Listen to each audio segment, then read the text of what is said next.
تقنية دافعة ومساعدة لاتخاذ القرار بإشارة إلى حالة بناء الجزائر. فتفضل الدكتور عبد الكريم صاحب الدار مشكور. دونك شكرا سيدي الفاضل. دونك المداخلة اليوم مادام فيت في دونك 10 مينوت نحط روحي مادام سمعات سيكون عاجبني بالناس الكل. دونك المداخلة سميتها لا سيميلاسيون اوبتيميزاسيون. سيميلاسيون باسكو سي تكنيك تاع لا ريشيرش اوبيراسيونيل ومادام نحكيو على لي تكنيك كوانتيتاتيف. دونك الهدف الأساسي هو الاوبتيميزاسيون. Donc c'est une technique puissante d'aide à la prise de décision ou d'étude de cas par les navires liés au portage. Donc une petite introduction. معروف إنه la simulation قليل الناس يعرفوها. هي جينيرالمون بنسمع المحاكاة بالعربية الفصحى. Les simulateurs généralement نعرفوهم حنايا في les jeux vidéo نعرفوهم في les trucs اللي هما les choses qui تكون عندي la réalité شوية dure à assimiler ولا شوية dure في l'étude تاعها. Donc on essaie باش نادوبتيو هذه la méthode اللي راح نشوفوا لها par la suite la définition تاعها. Donc dans un cas il est impossible d'étudier directement un système donné du fait qu'il est inaccessible. Donc ça يكون عندنا مواضيع ما كانش ولا يكونوا les données تاعنا trop coûteuses donc pour qu'on puisse faire des expériences directement dessus. ولا ساعات يكون le système النظام اللي ندرسوه il change trop rapidement ولا trop lentement. Donc في الحالة هذه comme هنايا مربوطين بالوقت رانا في l'optimisation رانا في la rationalisation. donc automatiquement لازم يكون عندنا un objectif اللي هو essayer de créer un modèle اللي يساي باش يسيميلي le cas تاعنا هذايا. Donc la simulation est considérée comme un outil approprié pour résoudre des problèmes de ce genre, surtout liés à la gestion d'entreprise et la prise de décision. Donc l'étude derrière une étude un petit peu analytique, encore plus le cas des navires céréaliers au port d'Alger. Donc là maintenant comment nous dire ce que ça veut dire la simulation. Donc la simulation est l'action de simuler, ce qui veut dire faire paraître comme réel ce qui ne l'est pas. Donc حاجة كي يكون عندي un système وين نجمش نرسمو on essaye باش نخليو السيستم هذايا ونروحو نديرو له ان سيستم يشبهو. السيستم هذا يشبهو له راح نشوفو par la suite بلي comme la recherche opérationnelle على بالنا بلي la recherche opérationnelle d'une façon générale elle fait appel à trois sciences économie informatique ou mathématiques. هذوما يدخلوا مع بعضهم باش يخرج لي la recherche opérationnelle d'une façon générale. La simulation est une petite partie de la recherche opérationnelle. Donc la simulation est l'une des méthodes de modélisation qui consiste à construire une représentation artificielle, un modèle d'un système réel ou d'un phénomène dont on désire étudier le fonctionnement, suivre l'évolution ou enseigner l'utilisation. La simulation est donc une méthodologie essentiellement pratique qui permet de modéliser aussi bien des systèmes conceptuels, on veut connaître, que des systèmes existants déjà. ساعات يكون السيستم ما كانش جيسي دو ليماجيني باش نشوف السيميلاسيون كيما قال الاستاذ تاع ستيف بين كاين السيستم تاع الفيل داتونت او داخل في ليتود تاعنا هذايا في السيستم دو فيل داتونت اللي هو الطوابير هذايا ومن بعد اون فيرا بار لا سويت. وكاين عندي لو دوزيام سيناريو اللي هو تكمل ويكون عندي لو سيستم difficile باش نتيجي جيسي توجور باش ندير لا شوز بلو سامبل à étudier وندخلوا فيها الماتيماتيك l'informatique et tout ça. Donc les deux concepts basés sur la simulation c'est le système et le modèle. Donc je ne vais pas manier la définition du système et du modèle, mais finalement on a les deux concepts. Par la suite les choses la communication il y a un petit peu me dites un petit peu quelques exemples alors ce que ça veut dire un système, ce que ça veut dire le modèle. Okay. Donc, il est à noter qu'un processus qui comporte la simulation est un processus qui comporte plusieurs étapes. Observer déjà le système, les choses, le système réel, les points forts, les points faibles, les trucs qui font changer, ainsi de suite. Concevoir le modèle du système réel. Troisième étape, effectuer des études théoriques sur le modèle. Je vais un petit peu l'évolution de le modèle, ce qui avec le modèle théorique. Parce que par la suite, les expliquent comme le modèle باش نخرج منه لي بوان فور لي بوان فابل نخرج الكاركتيرستيك تاعو باش هما بار لا سويت راح نحطهم في ان اورغانيغرام. هذا هو الاورغانيغرام اللي راح نمشي به هنايا البروغرام انفورماتيك تاعي بار لا سويت. امبليمونتي لو موديل دونك في لا كاتريام فاز راح نون في ابل لوتي انفورماتيك اللي راح نشوفكم من بعد نعطيكم لي دو لوجيسيال اللي خدمت بهم. Cinquième, mener des expérimentations sur le modèle. Et finalement, les scénarios de la rédaction par la suite, on va analyser les résultats qui découlent des expériences. Parmi, quand c'est une technique, c'est de la science, mais quand je donne une technique parfaite à 100%, donc chaque technique, a des avantages. Parmi les avantages, c'est qu'une fois le modèle construit, peut être utilisé à plusieurs reprises. Comme le moment où elle crée le modèle TI, je vais les tester, un test, le modèle TI, statistique, probabilité, tout ça. Je trouve que le test TI est fiable. Je vais gérer les données, on injecter le modèle, on chauffe, de façon générale, l'objectif de la recherche opérationnelle, c'est quoi? Les solutions réalisables. Donc, finalement, on a des solutions réalisables. Parmi les solutions réalisables, on a la solution optimale, qui est adoptée finalement. Et comme la technique a automatiquement des avantages, on a des inconvénients aussi, des avantages. Et la construction et la validation du modèle, généralement, la simulation nécessite généralement un temps relativement long. Le temps est long parce que généralement, le modèle des prises de décision. Donc, le modèle est mis à la va-vite. Donc, encore plus, l'étape la plus difficile, c'est la construction d'un modèle.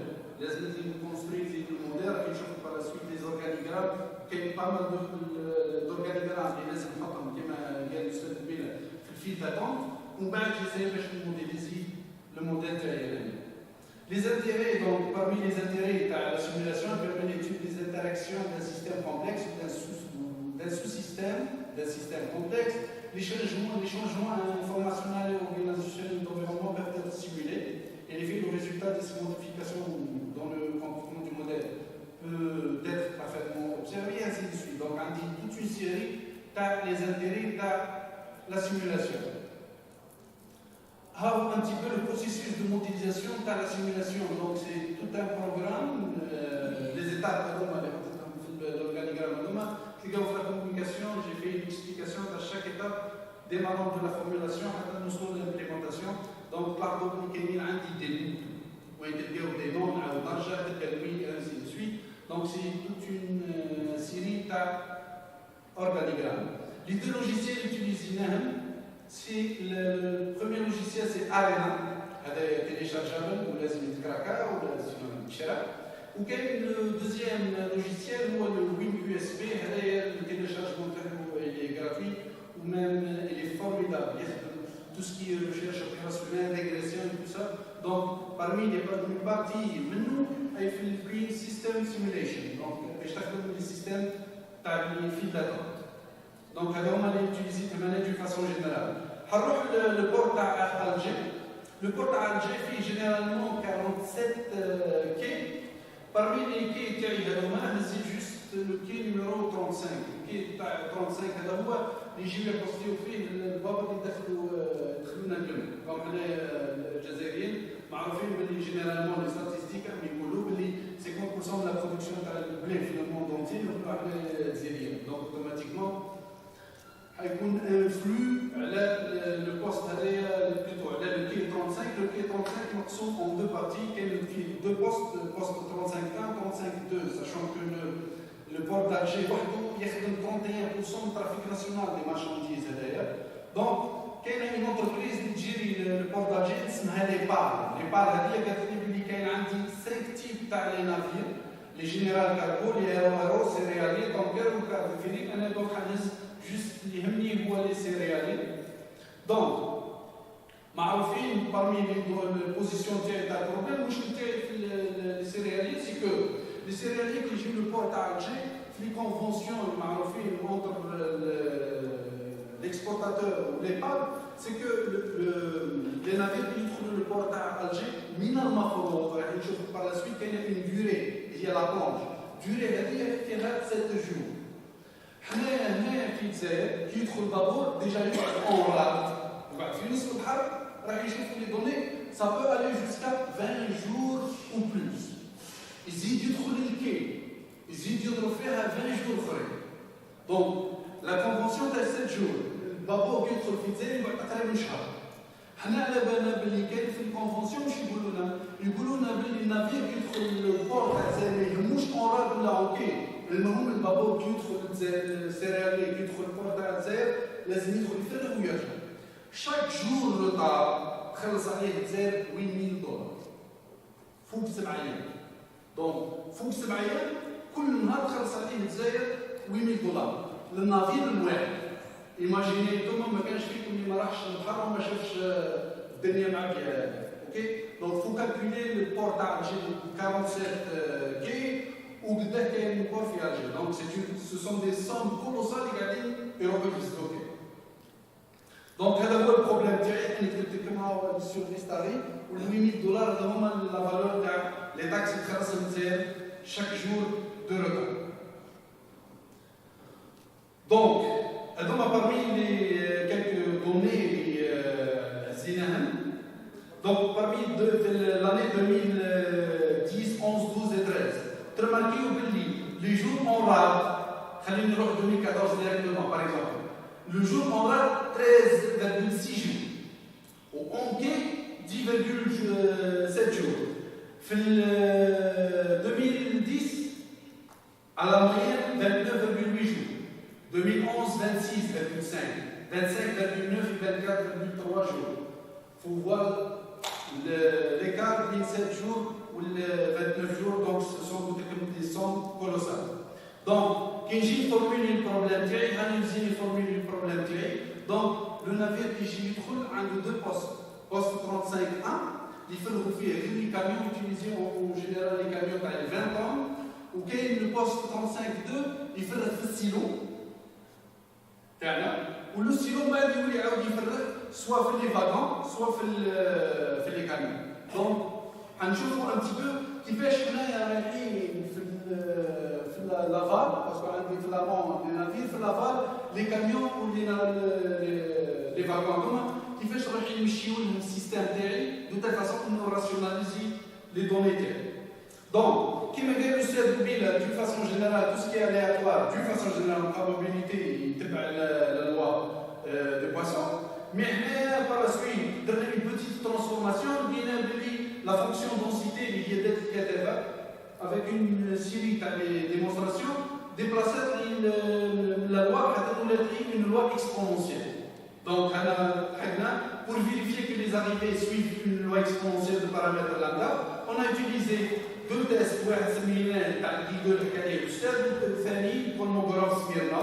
حطينا لي دوز هيبوتيز H0 H1 باش نشوفوا واش من الهيبوتيز اللي نقبلوها اسكو نقبلوا نول ولا لالتيرناتيف. دونك كي جينا نشوفوا لي تيست تاعي لقينا بلي لو تيست تاعي تاع لو فلو تاع لي نافير تاعي لقينا بلي الكونكلوجن تاعي ليبوتيز نول اي دونك اكسبتي. دونك اوتوماتيكمون لي زاريفي تاعي تاع لي نافير تاعي ان يتبعوا اون لوا اكسبونونسيال. كيما حكى الاستاذ توجور عندي دونك عندي اناريفي عندي لو فلو دو سيرفيس حكى عليه الاستاذ كيف اللي هو الخدمات تاعي انايا جي في كيف لا ميم شوز. حطيت لي دوز هيبوتيز A0 اسكو لو طون سيرفيس سويف اون لوا اكسبونونسيال ولا لا. لقينا بلي فينالمون لا كونكلوجن تاعنا سي كو l'hypothèse nulle est donc acceptée. Donc les temps de service suivent une loi exponentielle. ومن بعد شنو نافي هذوما بعد ما شفنا ويتيدينا الكومبورتمون تاع السيستم بدينا نجيريو في دي دوني سيمولي. دوني سيمولي هو لو طون تاعنا خدينا عام 12 موا. لو طوناج مانيتونسيوني وعلاه نديرو لو طوناج باسكو كاين لي باتو لازم يكون عندهم اون سيرتين بروفوندور اسكو يجي نكسيدي البور ولا ما يجيش يكسيدي البور. لقينا بلي لو نومبر تاع النافير تريتي خديناه 67 نافير دو فاسون جينيرال راح نشوفو بار سويت وعلاش. ولقينا سيمولينا بلي لو طون داتونت دان نافير اون كي بار جور هو 11,4 والطون تاع الفراد هو 13,8. هذوما لي دوني تاعي سو سون دي دوني سيمولي. باش ندير درك نهز لي دوني سيمولي تاعي ونروح نكومباريهم بالريال لازم كيف نروح ندير une petite analyse statistique. L'analyse statistique, donc on dit les données réelles, on dit les données simulées, on va créer ce qu'on appelle l'intervalle de confiance, mais je chauffe un petit peu la plage théorique. Est-ce que les données simulées théoriques représentées la réalité ou les mêmes représentées? Donc les intervalles de confiance, si vous voulez, on peut donc voir le degré de conformité des différentes valeurs. C'est sur cette base qu'on va confirmer toute décision prise au niveau du modèle. Finalement, il a appelé le modèle théorique, c'est bon, côté tout. Et je commence à faire des scénarios. Les scénarios sont nombreux, donc je vais dire un peu le premier scénario, j'ai créé juste finalement bizarre. Donc, c'est que je dis le temps de travail par jour. Donc, il y a deux chiffres, deux équipes qui ont 7 à 7 soirs. Ce que j'ai fait, créer un troisième chiffre. Vous allez créer un troisième chiffre, une troisième équipe, et 6 heures de plus. Donc, on est passé de 11 heures par jour à 18 heures par jour. Et qui a pris finalement le temps d'attente en quai, déplaçable de 11,4 jours, 7 jours. Et qui a pris le temps d'attente en RAL, de 13,8 jours, 2,7 jours. Donc finalement, le nombre de jours qui est déplacé à 25,2, 9,7. Et finalement, le coût d'une mobilisation, finalement, qui j'ai la moyenne de 67 navires, il y a $8 245 000. D'ailleurs, ce que j'ai fait, comme la grandeur, les quantités, les sommes, j'essaie de les réinvestir. Je ne réinvestir justement avec les postes. Je peux faire une extension d'un silo, donc nous ça fait 24,6%. Je pompe à grains, camion 20 tonnes, 5, pelle chargeuse, sportive et tout ça. Donc, ce sont des économies que je créer. Deuxième scénario, la différence. Donc, dites un petit peu, parce que généralement, il y a des camions à 10 tonnes ou 20 tonnes, à 10 tonnes, non. Encore plus le scénario à les 20 tonnes. Nous avons d'abord une fois, terminant à 10 tonnes, nous avons carrément 10 tonnes, nous avons 20 tonnes. Les wagons, on dit les wagons à 30 tonnes, on dit à 50 tonnes, j'ai opté directement pour les 50 tonnes. Donc, après les petites transformations à bien, déplacé de 11,4 4,1 jours, en quai, ou l'arabe déplacé de 13,8 0,4 mètres, à quelques heures, mais je crois qu'il quelques jours. Donc, le qui n'a été déplacé de 25,2 jours, 4,1 jours. Je trouve mieux. Donc, au lieu de 7 jours, les 4 jours, ou les 7 jours, il y a tout le هي la valeur تاعي الربح تاعي لقيت روحي finalement في الفان تاع l'année تاعي نجم je peux faire des économies à 11 millions et quelques dollars. Les grandeurs, je dis les grandeurs, donc toujours il y en a des investissements. Des achats, des camions, des extensions, des pompes à grains, des suceuses, des trucs, le troisième et le dernier scénario, qui j'ai pris les chiffres qui le temps d'attente en quai, déplacé de 11,4 jours, 1,1 jour, ou la raterie déplacé de 13,8 jours, presque 12 heures, quelque chose comme ça, 12 heures, 14 heures. Au lieu de 13 jours, 12 heures, il y a le babotéré. Le guide finalement, à la fin, le troisième scénario, d'ailleurs, je peux faire des économies de 12 millions et 800 000 et quelques. Donc, l'année, نحيد l'extension تاع السيلو parce que le silo à force انه ندخلو donc j'ai fait le scénario تاع انه le silo اللي كاين في البورت تاع Alger il sera 3 fois plus grand. Donc ما بقيناش حكايه تاع السيلو تاع بكري و on a proposé par la suite même الحكايه تاع les ports sectaires. En plus de ça, donc, en plus des économies, les sommes colossales et le poste 35.2 libre, ni je l'utilise pour d'autres choses. Donc, une conclusion, recommandation, Donc, parmi les conclusions, je dirais, c'est que les gens ils sont un petit peu comme les méthodes quantitatives, donc c'est le truc des prises de décision. Et ils doivent utiliser les techniques quantitatives avancées dans la gestion de différentes opérations. Quelle est aussi l'organisation de travail en 4 shifts. Donc, même quand je fais la méthode classique, tu as une équipe qui تخدم 8 4 ولا 8 6 ainsi de suite. Donc, ce sont des opérations, les 4 shifts, 4 groupes de 6 heures, où en tous les cas, ils ont des formations de manutentionnel et laissent les piloter le matériel, parce que généralement, on a fait une entreprise algérienne, d'une façon générale, ils ont le matériel, حتى كون يدخل جديد يتاح في لي بلو هذوما دونك يديكتكور دونك اون ايساي دو فير لي فورماسيون للناس هذوما سي جوست باش نخليهم يغارديو لو بيان تاع لونتربريز اي فوالا اي ميرسي. شكرا دكتور على هذا القيم المداخله اللي كانت في دراسه ميدانيه على بناء الجزائر ورغم انه كانت قيمه لكن اخذ من الوقت في بدايه عام اللي كما يقول الرجل دارهم ما دمت في دارهم وارضهم ما دمت في ارضهم نداريك وترضيك. المداخله تاعو كانت تقريبا تشبه مداخله الدكتور فاروق اللي وقف على مشكله الانتظار تاع هذا لا بواخر ومشكله التفريغ، يعني مو مشكله في الخدمه اللي يسميها التفريغ، هو مشكله الانتظار، يعني دائما الطرفين اللي هو الانتظار والخدمه، الانتظار والخدمه كان فيه مشكله. دار بعمل السيناريو، اقترح سيناريوهات في الخدمه وسيناريوهات في وقت الانتظار. السيناريو هذا انه السيناريوهات في وقت الانتظار انه يكون هناك اكثر من شيء، يعني اكثر من فريق يشتغل على فتره، مش فتره اولى ثانيه، يصير فتره ثالثه وفريق اخر باش يقلص من فتره الانتظار اللي كما شاف كانت عنده نتائج ايجابيه في وقت الانتظار وتقلص، وبالتالي كان عندها ناحيه كبيره. وايضا وقت التفريغ اللي كان بزياده الطاقه تاع المعدات، وكان سيناريو اخر، وكانت يعني اشتغل بفريق السيناريو وبالتالي تقليص وقت الانتظار الاخير وتقليص وقت الخدمه الذي خفض من التكاليف وزاد من الارباح.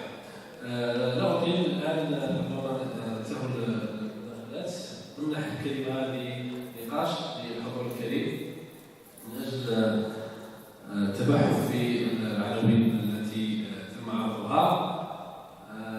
اللي حاب يتقدم باي اضافه او سؤال يتفضل، يعني مشكور.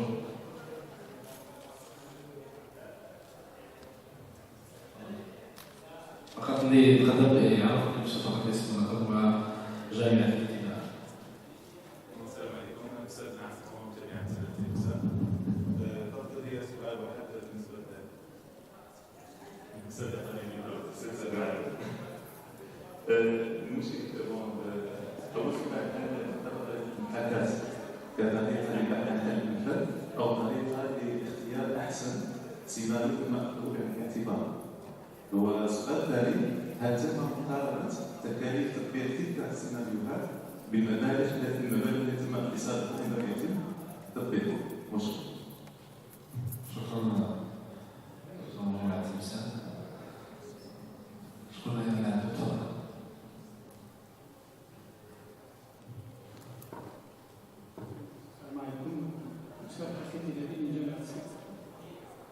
عندي سؤال للاستاذ فاروق السحناوي فيما يخص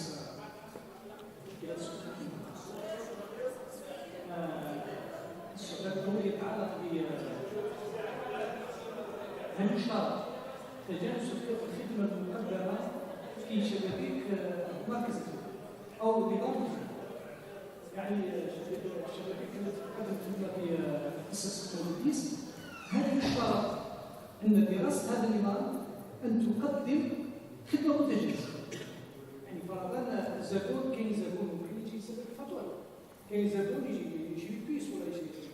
هل يشترط أن دراسة الانتظار أن تكون الخدمة متجانسة؟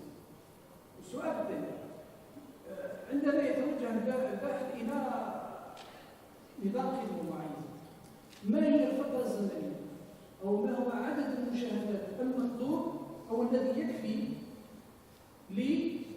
لحساب زمن الوصول وزمن الخدمة.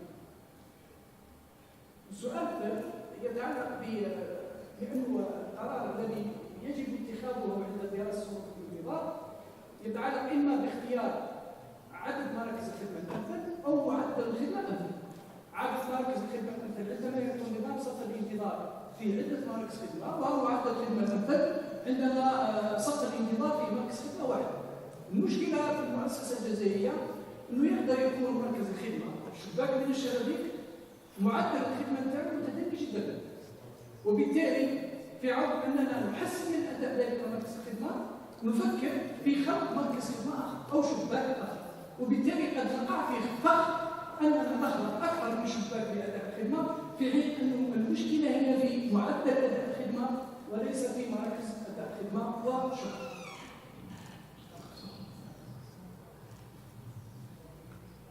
أشكرك دكتور سعد. إضافة للسؤال.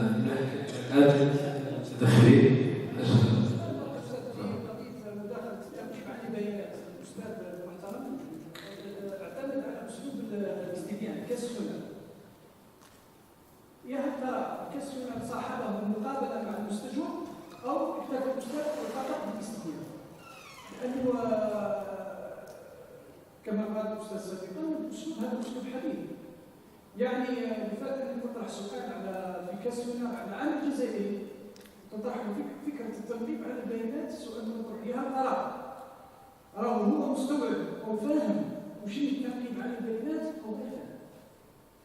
إذا كان العامل أو المستجوب لا يفهم فكرة التنظيم على البيانات أعتقد أن الإجابة تاعو ستكون مضادة.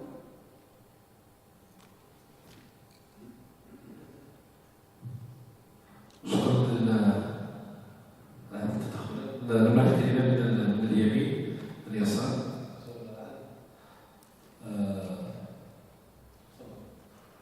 دونك السؤال فيه شطرين. الشطر الأول سي كو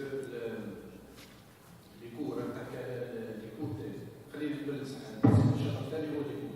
الشطر الأول هو أشكر نحوس على الأوبتيميزاسيون. اوكي دونك حنا جينيرالمون كي نكريو لي سيناريو لا ريشيرش اوبيراسيونيل ولا ما نحوسوا على الريشيرش اوبيراسيونيل البحوث العمليه، نحوسوا على الحلول الممكنه. من الحلول الممكنه نجبد الحل هذا هو الريشيرش اوبيراسيونيل. سي نفس الحكايه، انا كي نكري لي سيناريو هذوما نروح نكرييه باش نحط خيارات كثيره. صاحب القرار ما نحطوش ان سول شوا يقعد له خيار الاول وقال له الخيار الاول هو منفذ واحد لا خيار له. أنا واش راح نديرو نكريلو دي سيناريو، نكريلو عدة خيارات. الخيارات هذه مانيش حنقولو هذه هي لا سوليسيون ولا هذه هي لا سوليسيون. دونك هو أنا سكو جي في لوبجيكتيف تاع ليتود تاعي هو الكوتي فينونسي، شحال نجي نكري ولا يخلق لي بينيفيس تاعو في لافير تاع لاني تاعو. ومن بعد هو كيفي أبارتير دي سيناريو تاعو يشوف اسكو la chose est réalisable ou la مش réalisable. Supposons, أنا قاعد وصلت للسيناريو، supposons le troisième scénario، قلت لي لو سيلو تاعك اللي كان فيه 300 يهز أبري يهز 300,000 طن quelque chose comme ça، tu peux le tripler. هذا c'est un scénario، كون تريبلي حق شحال يحتاج. هو يروح يشوف من بعد يهز السيناريو تاعو ويشوف السيلو اسكو ليسباس تاعو في لو نيميرو 35 يجي يتربي ولا ما يجيش يتربي؟ اسكو سي رياليزابل ولا مش رياليزابل؟ يجي يشوف مثلا باغ اكزومبل يلقى ليسباس تاعو ما هوش. دونك انا نجي نقولو باغ اكزومبل دير سكون ابيل لي سيناريو تاع لي بور سيك. دونك باغ اكزومبل ان سيلو اللي خارج من بور تاع الجي وانسي دو سويت تروح كالكو بار حوس على لي بور سيك وحاول كري ان سيلو وانسي دو سويت. يشوف هو اسكو سي رياليزابل ولا مش رياليزابل. اذا لقاه رياليزابل اللهم بارك، ما لقاش رياليزابل دونك يروح للدوزيام سيناريو. انا قلت له باللي ما بقيتش تعتمد على الكاميون تاع 10 طن، روح انفستي في لي 20 طن. اسكو سي رياليزابل؟ سي رياليزابل. دونك ينجم باغ اكزومبل 10 طن اللي كيدير ويروح ينفستي في لي 20 طن في لا كونفونسيون تاعو على سي دي اف. اوليو باش يولي يجيب لي فاغون تاع 30 طن و 50 طن، يدير لي كونفونسيون ديال باغ اكزومبل دورينافون باش نمشي الاوبيراسيون تاعي. يا خويا الكرا تاعك اللي كان 2 ملايين يكون 3 ملايين، بس اوليو باش تجيب لي 30 طن و 50 طن جيب لي 50 طن، نزيد لك انا تي با ونزيد سويت. ونجي تقرا لا كومونيكاسيون تاعي سكو جي في قبل ما نحط انايا لي غروندور تاع لي زيكونومي تاعي، مديت لي بري تاع لي تروك اللي راح يشري، وحطيت باللي لو دولار اللي مشيت به لو دولار تاع الفي اكتويلمون 200 دينار. اوكي دونك مشيت بالبري هذايا تاع 1 دولار يفي 200 دينار، مشيت بالحكايه هذه. دونك كيف كو سوا مهما حيكون مهما حيخسر، مش حنوصلوا لي صوت اللي بالك انونسيتهم انايا، من مهما يكون كاين توجور حتى الا تزاقت الحاله خلاص نقلب الزيرو، ما يكونوش عندي خساره. شكرا. فيما يخص سؤال الاستاذ فهو مشكل على السؤال.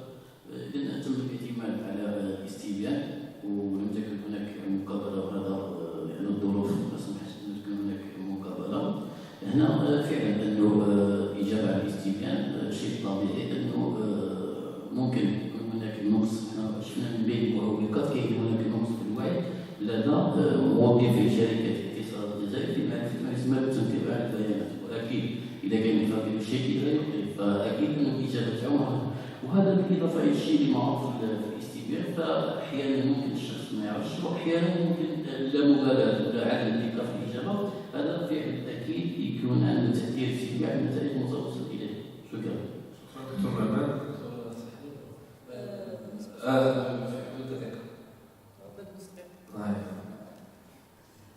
فيما يخص الانتظار يشترط تجانس الخدمه او لا. هي بالنسبه للموبيليز اذا كان عدم تجانس تسمى مثلا كما تقول الفاتوره، الفاتوره تكون الصف تاعها وحده وتدير على شويه هنا خدمتين نعتبر الصف الاول عنده يدير على الكيشي تاع الفاتوره، والصف الثاني يدير على الخدمات الاخرى. تسمى هنا كنت غير التجانس يشغلوا دو كيشي مختلفين واحد. بالنسبه قد تكون معدل الخدمه هو التدني جدا. هنا لو كان ندير التصويت الانتظار نمد الاقتراح تاعي مثلا للمدير. المدير عنده على الموبيليس عنده اوبسيون يشوف كل كيشي تاعو اللي حامل قدا خدمت شوف معاملتي. مثلا انا حاكم كيشي هذا بعد ما نعرف بلي عندي 5 من الناس، انا كمدير لازم نزيد كيشي كل يقول لي ما نزيدش، لا يقول لي مثلا الخدام تاعي ولا الموظف تاعي راه عقد 5 هذا هو سلك مثلا الفاتوره، هذا هو اكس، هذا كذا كذا. هنا ترجع انا اتخاذ قرار نقترح زيادتها واش يقول لي المدير تاعي واش اللي خدمت المشرك. هذه هي كنصرف الانتظار دائما. انا نمد القرار تاعي شكون ماشي نتخذ قرار ديال المسؤول عن المنصب هذا واللي عنده شو صار في المؤسسه. شكرا دكتور فهد. دكتور كثير ثاني مش نخصص. اذا بعض الاضافات بالنسبه للسيناريو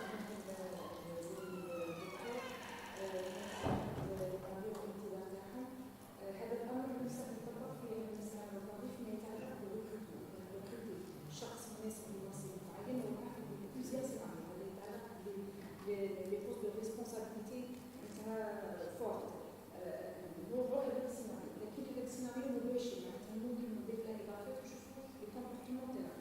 بالنسبه للعمل التطبيق هنالك هذا النظير كاين ظروف طبيعيه ربما نختار على الطون تاع النظير تاع القراءه، ظروف طبيعيه هي العمر الى اخره. هذا ايضا ربما نقدر في السيناريو اللي قمت به معناتها ممكن كاضافات اخرى نضيفها على السيناريو. نفس الشيء بالنسبه للزميل الدكتور بالنسبه لانتظار من 5 الى 10 دقائق. هذا اللي توصلت فيه كنتيجه، لكن عن 5 الى 10 دقائق تعلق بفرد. احنا في البسيكولوجي نركزوا على الفرد اكثر. هذا الفرد ممكن تختلف الفكره بين الذكر والانثى، تختلف حسب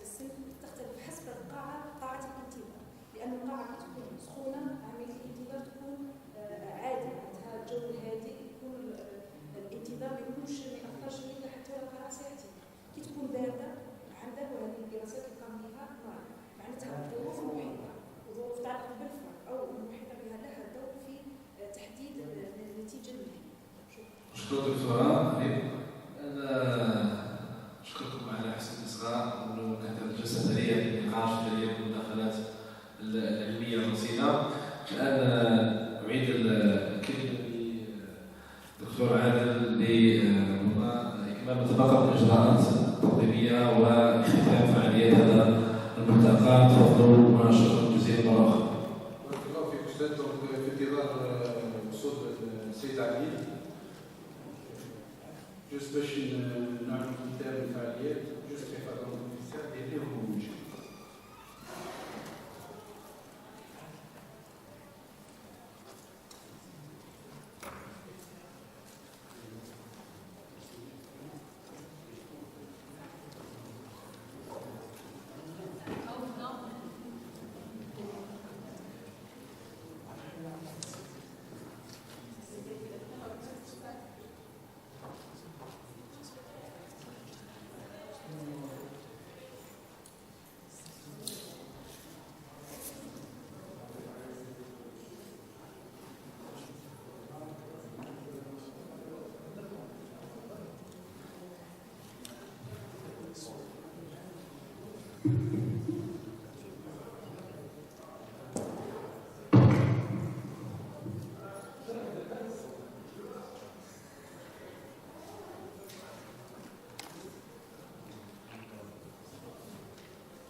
في نهاية فعالية هذا اليوم العلمي، هذا التظاهرة العلمية، أود أن أشكر كل الأساتذة الذين شاركوا بمداخلتهم في إثراء موضوع البحث. سأقرأ عليكم الآن بعض التوصيات اللي تم إدراجها كنتيجة نهائية لفعاليات وأشغال هذا الملتقى. إذا بتاريخ 2 من أكتوبر 2019 وبعد انتهاء فعاليات الملتقى الوطني للوصول إلى الأساليب الكمية المطبقة في التسيير ودورها في اتخاذ القرار، وبعد عرض مختلف المداخلات على مستوى قاعة المحاضرات والورشات الأربع، وبعد المناقشات التي أجريت توصلنا إلى التوصيات التالية. أولا، إعطاء الأهمية للقرارات المزمع اتخاذها ودراسة عواقبها مستقبليا. 2. تشجيع المؤسسات على تطبيق الأساليب الكمية للتنبؤ ولمعرفة مصادر المؤسسة المستقبلية. 3. وجوب تقييم التكاليف لتسهيل عملية اتخاذ القرار الإداري على اختلافه المالي التسويقي الإنتاجي إلى آخره. 4. العمل على مواكبة المستجدات وذلك باعتماد الأساليب الكمية الحديثة كأداة لتقييم الأداء، وذلك لتمكين إدارة المؤسسات من اختيار البدائل المناسبة وترشيد القرار. 5. ضرورة اختيار أسلوب الكمي المتوافق مع طبيعة المتغيرات كمنهج لترشيد القرار. 6. العمل على تكثيف الدورات التكوينية باستخدام الأساليب الكمية خاصة التي تتطلب برمجيات خاصة. 7. تشجيع العمل المشترك بين مختلف التخصصات العلمية الاقتصادية، الرياضية، الإحصائية، إعلام آلي وغيره لضمان نجاح الأساليب الكمية. 8. ضرورة مواكبة الجامعة لمتغيرات المحيط السوسيو-اقتصادي بما يسمح بمواكبة ومد الأساليب الكمية المستخدمة لظروف المؤسسة. وأخيرا، العمل على إنشاء قاعدة بيانات على مستوى المؤسسات الاقتصادية حتى تساهم في اتخاذ قرارات سليمة. كانت هذه جملة التوصيات التي تم إدراجها في نهاية هذا الملتقى. بدون إطالة أعيد كلمة مباشرة إلى الأستاذ الدكتور معمون وهاب عميد الكلية ليعلن اختتام فعاليات هذا الملتقى. فليتفضل مشكور.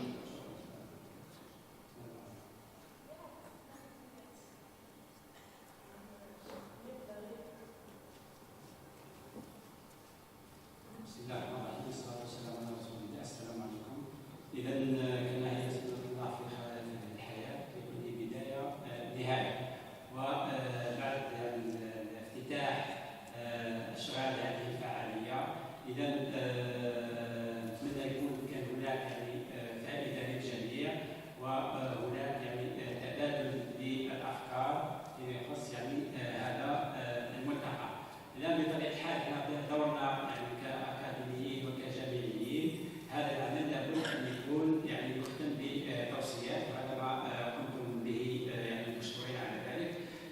مازالت لنا حاجه اخرى، وهي اننا نحاول يعني باش يكون ان بروسيدير الكترونيك ونوضعوه بطبيعه الحال تحت تصرف يعني المجتمع يعني باكمله، لان الامور يعني نحاول يكون في الوسائل يعني الالكترونيه بما فيها السيت الانترنت، بما فيها وسائل التواصل الاجتماعي الى اخره.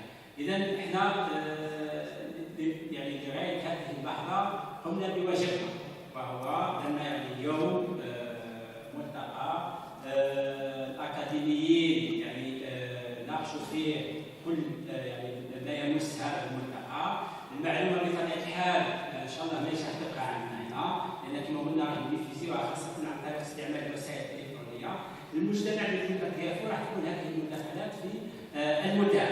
فقط اود ان انبه يعني بطبيعه الحال يعني نتكلم كاستاذ وكزميل وليس كعميل. نحاول مثلا بالنسبه للملتقيات تاعنا في المستقبل ان شاء الله نخرجوا شوي من الطابع النظري، ونحاولوا يعني نشوفوا الواقع الميداني فيه، يعني واش فيه باش نعالج، لان مهمتنا هو المفروض يعني الدول المتقدمه مشاو خطوات للامام، يعني الامور اصبحت عاديه. بمعنى اخر تقريبا كاين تنسيق ما بين المحيط يعني الاقتصادي والاجتماعي للمجتمع وما بين الاكاديميين، وبالتالي اغلب المشاكل التي يعاني منها يعني المحيط الاقتصادي والاجتماعي تعالج نظريا او تطبيقيا، تعالج على مستوى الجامعات. للاسف هذه لازم ما وصلناهاش، يعني لاحظنا لم تسبق المحاضره الافتتاحيه، يعني لاحظنا انها محاضره مش يعني انتقد، وانما فقط يعني التبنيات ان شاء الله للمستقبل. واحنا كامرنا اساتذه في الجامعات يعني نحاول في المستقبل نجيبوا حاجه ولو تكون بسيطه، يعني في صفحتين، ولكن نركض نوعا ما نركض بالوعي. هذه يعني ممكن ما ليش انا توصيه خارج الملتقى، توصيه كاستاذ وليس ك يعني مسؤول. النقطه الاخرى كذلك اللي اود يعني اشكركم عليها هو انكم بذلتم مجهود لتحضير هذه المداخلات، وكذلك بالنسبه خاصه ضيوفنا الكرام الاعزاء جاءوا من جامعات اخرى، يعني قبلوا باش يتحملوا على المشقه وجاوا قدموا عملهم، اذا مشكورين على ذلك. اذا في الخلاصه ونيابه عن رئيس الجامعه اعلن باصفه رسميه عن اختتام فعاليات هذا الملتقى، وان شاء الله يعني نلتقي في مناسبه اخرى. وكذلك اتمنى لضيوفنا الكرام يعني عوده ميمونه لجامعاتهم، وان شاء الله ما يكونش هذا هو اخر يعني اتصال بيننا. وشكرا.